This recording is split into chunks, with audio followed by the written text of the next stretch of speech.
अस्सलाम वालेकुम and welcome back. अच्छा स्टूडेंट्स, तो हमने आरएनए वायरस की लेक्चर को स्टार्ट किया हुआ था। ठीक है, आरएनए वायरस स्टार्ट की हुई थी। उसमें हमारा जो अभी टॉपिक है ना, हमारा जो वायरस है वो रूबेला वायरस है। ठीक है, रूबेला वायरस होता क्या है, क्या क्या जो उसकी डायमीटर कौन सी है, आरएनए वायरस है, इसकी जो है ना साइन और सिम्टम्स क्या है।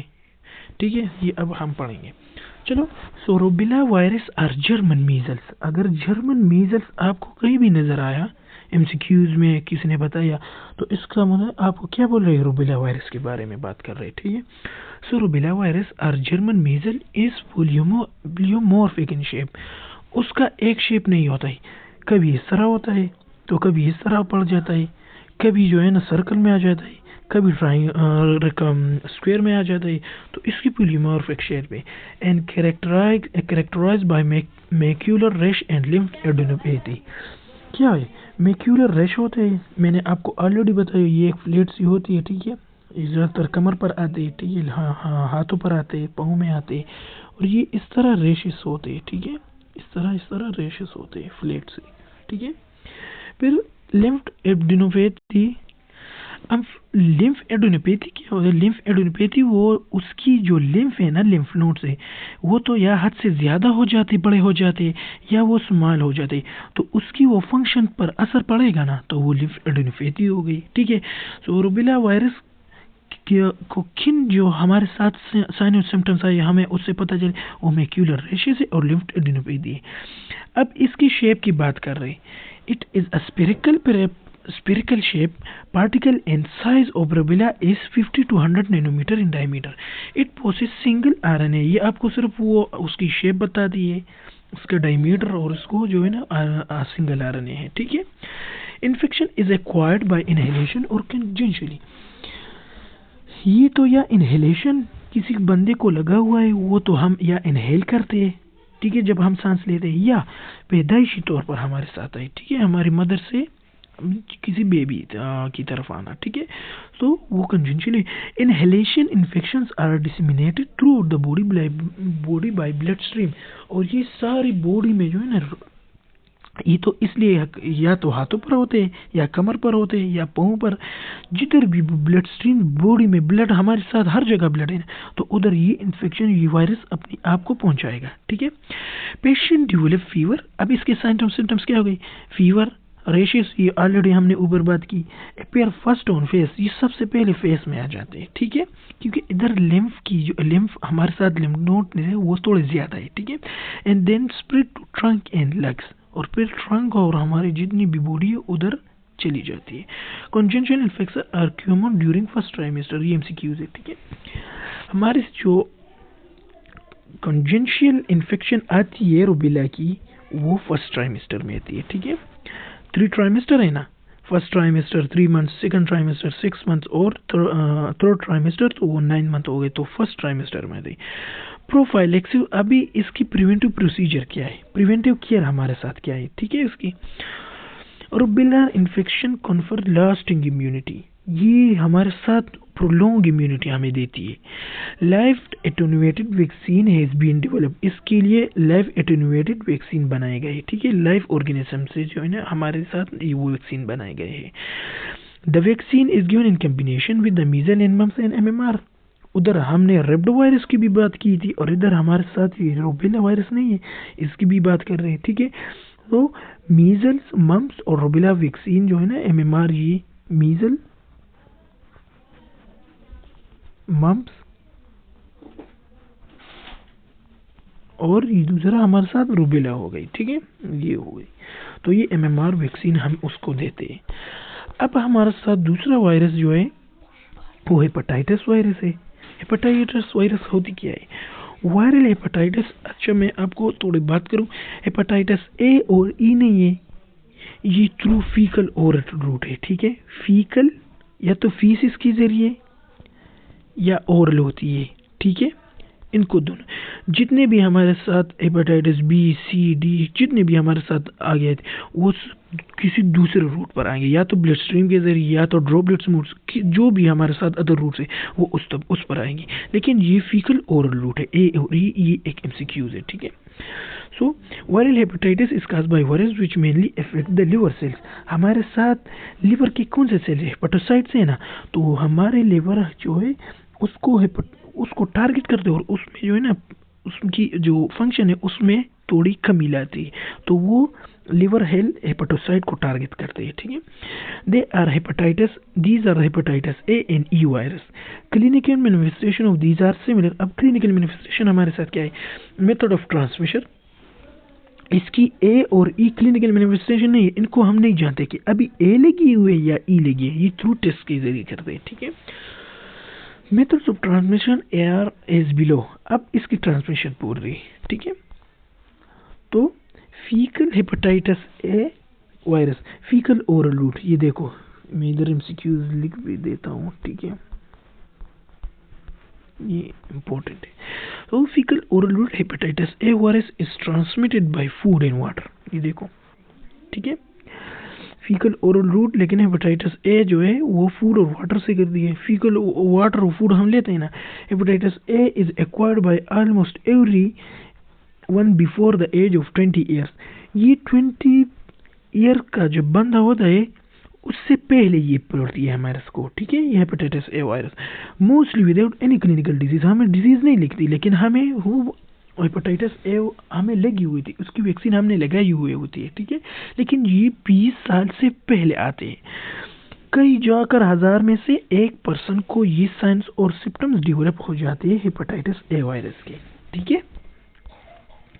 हेपेटाइटिस ई वायरस अभी क्या है, ठीक है, इज एक्वायर्ड मोनली बाय एडल्ट्स, ठीक है, थ्रू फीकल ओरल रूट, वही वाली बात मैंने बताई। This is also self limiting without long term effect. ये हमें क्या बताई, this is also self limiting, ये एक लिमिट तक जा लेती है, लेकिन हमको जो है विद लॉन्ग टर्म इफेक्ट पर हमें नहीं लाती उस पर।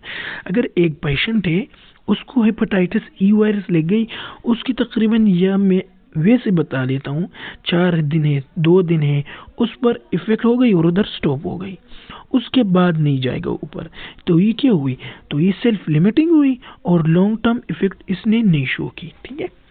अब hepatitis B virus, C virus और डी वायरस क्या है, मे बी एक्वायर्ड एसिम्प्टोमेटिकली, हमें सिम्टम्स इसके नहीं आएंगे, but it may persist in the liver, लेकिन ये लिवर में मौजूद होते हैं, इनमें कॉज क्रोनिक लिवर, एक्यूट नहीं क्रोनिक, ठीक है।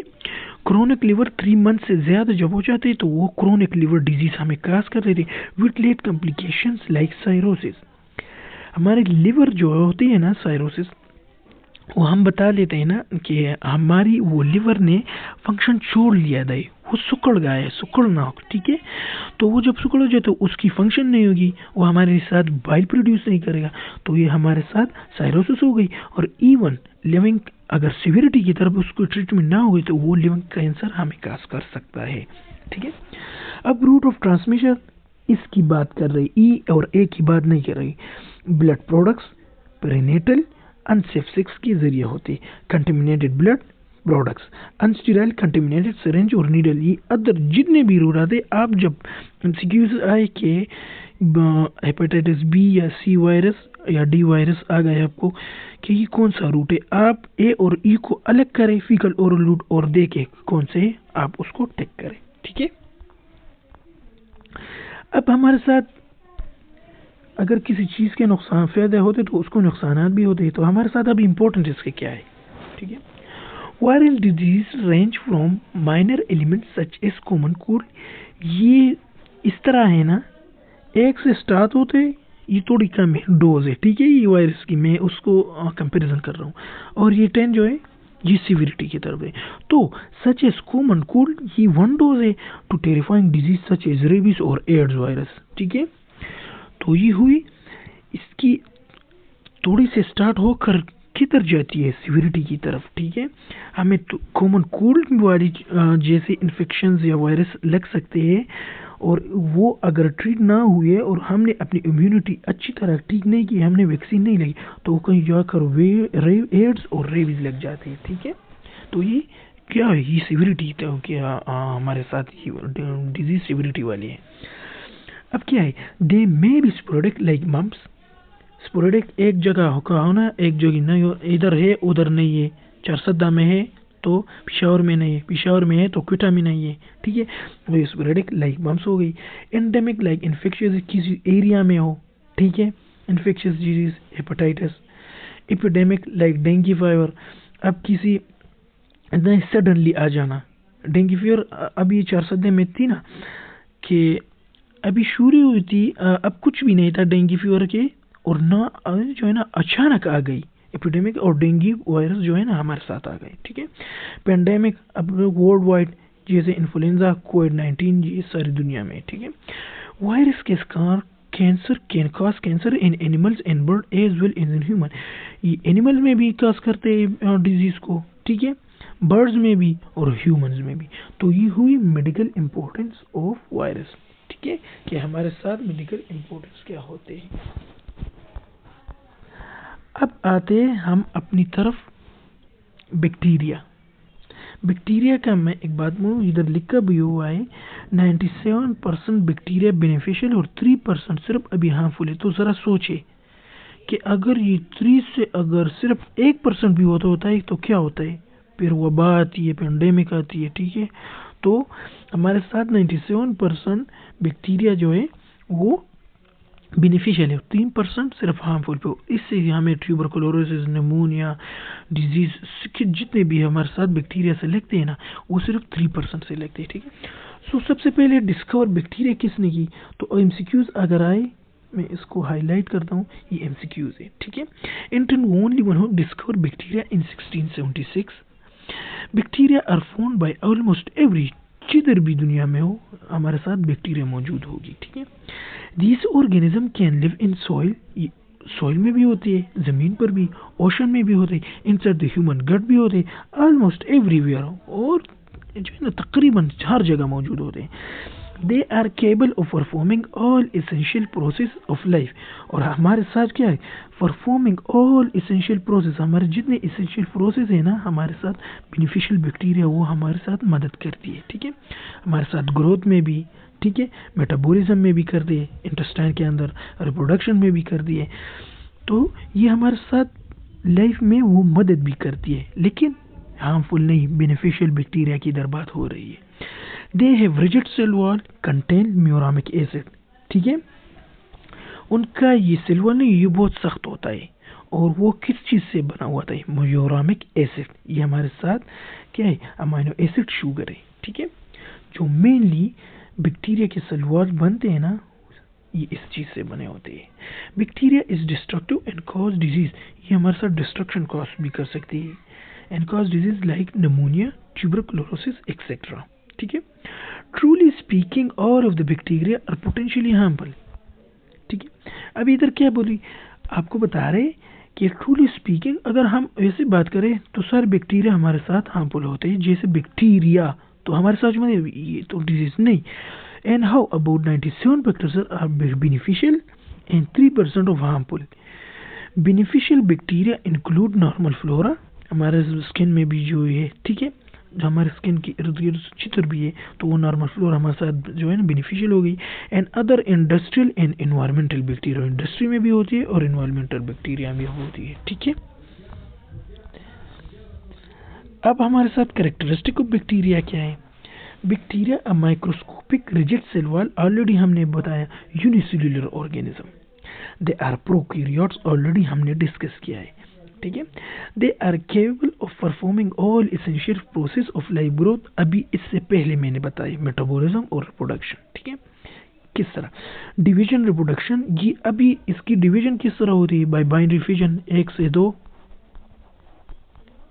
2 से फिर 1 से फिर 2, तो ये इस तरह होता है, ठीक है, by mean 2 and refission through fission. Rigid cell wall contain peptide और ग्लाइकेन, मेनली इसी चीज से बना होता है, ठीक है।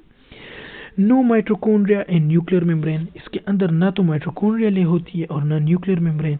तो ये एनर्जी कहाँ से लेते हैं, ये सेल मेम्ब्रेन और सेल वॉल से लेती है अपनी एनर्जी, ठीक है, answer nuclear membrane. DNA and RNA बहुत आर प्रेजेंट, वायरस में ये नहीं थी, लेकिन इधर क्या है, बहुत प्रेजेंट है। दे आर 1 to 10 माइक्रोमीटर इन, ये आपको सिर्फ करेक्टरिस्टिक बता रही है, ठीक है, इससे जो बीमारी लगती है वो आगे डिस्कस हम करेंगे, ठीक है। They are 1 to 10 micrometre in length, lack a well defined nucleus, ठीक है, क्योंकि ये प्रोकैरियोट्स है। फैक्ट क्या है? Each square centimetre of your skin average about 1 lakh bacteria. हमारे साथ 1 स्क्वायर सेंटीमीटर नहीं होती, अगर हम इस तरह कर ले या इस तरह, हमारे साथ स्किन की क्या कितने बैक्टीरिया? 1 लाख बैक्टीरिया।